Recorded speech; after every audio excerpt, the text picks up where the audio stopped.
Have you ever wondered if your ego is ruining your relationship? We're diving deep into the murky waters of ego today, and its potential to wreak havoc on your relationships. It's a subtle beast, often masquerading as self-confidence, but its effects can be devastating. We'll be shedding light on the telltale signs of an ego running amok, signs that could be silently sabotaging your love life, so get ready for some hard-hitting truths.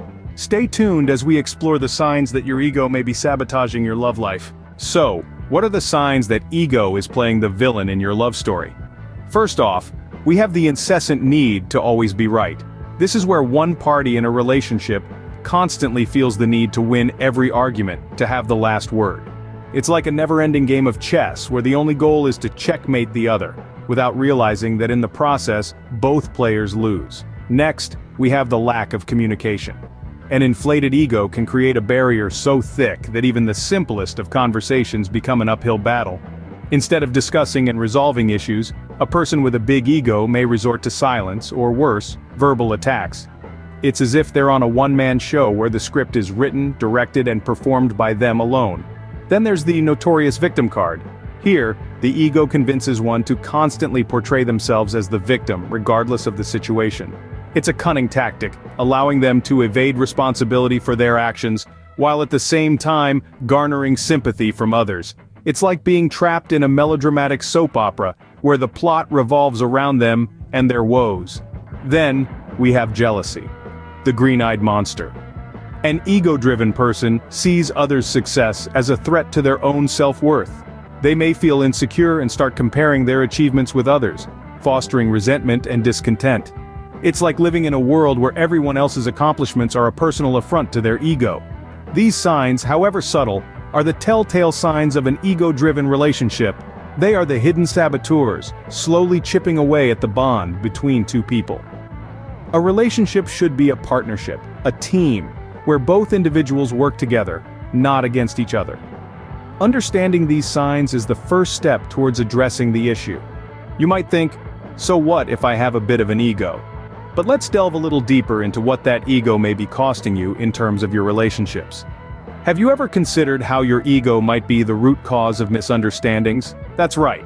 An inflated ego often leads to miscommunication. You see, when we're so focused on being right, we stop listening to what our partners are really saying. We hear only what we want to hear, which can result in unnecessary arguments and fights.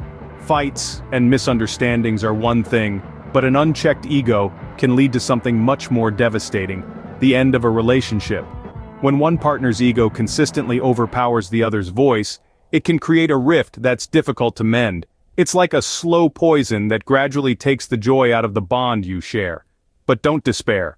There's a solution. The antidote to an ego problem is a healthy dose of compromise and communication.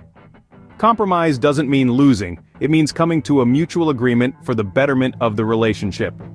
And communication? It's the lifeblood of any successful relationship.